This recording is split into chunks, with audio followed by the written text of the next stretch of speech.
تمہارا دل سمندر کی مانند وسیع ہے، جاؤ خود کو اپنی پوشیدہ وسطوں میں تلاش کرو۔ لوگوں کو جانچنے کا کام تم نے سنبھال لیا، حالانکہ اعمال تولنے والا ترازو تو کہیں اور ہے۔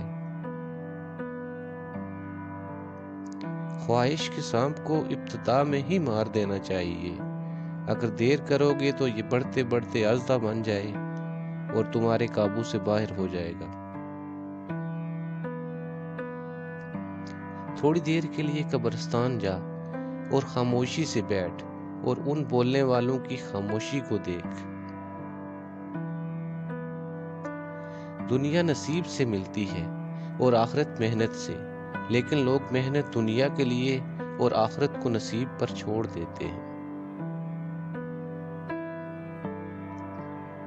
جب دنیا والے تمہیں گھٹنے ٹیکنے پر مجبور کر دیں تو یہی بہترین وقت ہے سجدے کا۔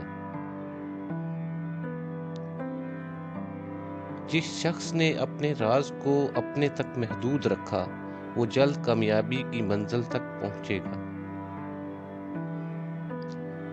رشتے کبھی قدرتی موت نہیں مرتے، ان کو ہمیشہ انسان قتل کرتا ہے، نفرت سے، نظر اندازی سے، غلط فہمی سے۔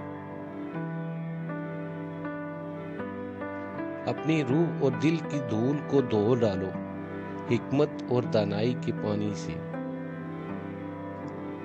نرم دل لوگ ہمیشہ دھوکہ کھاتے ہیں کیونکہ غلط لوگوں پر بھروسہ کرتے ہیں۔ یہ جان لو کہ ڈر ہوتا ہی نہیں، یہ تو بس تمہاری سوچ میں کہیں ہوتا ہے۔ خطرہ ایک حقیقت ہے اور ڈر ایک خیال۔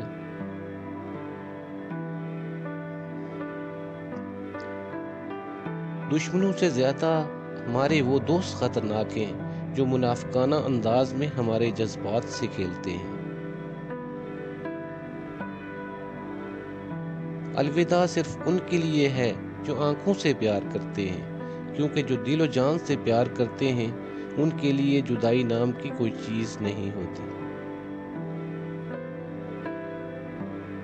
دنیا اگر ہاتھ سے نکل جائے تو بندہ غریب ہو جاتا ہے، اور یہی دنیا اگر دل سے نکل جائے تو بندہ ولی بن جاتا ہے۔ لوگ خودی اور انا میں مبتلا ہیں، روزی کی فکر میں لگے ہیں مگر روزی دینے والے سے غافل ہیں۔ صبر والے کانوں سے سنو، ہمدرد آنکھوں سے دیکھو، محبت والی زبان سے بولو۔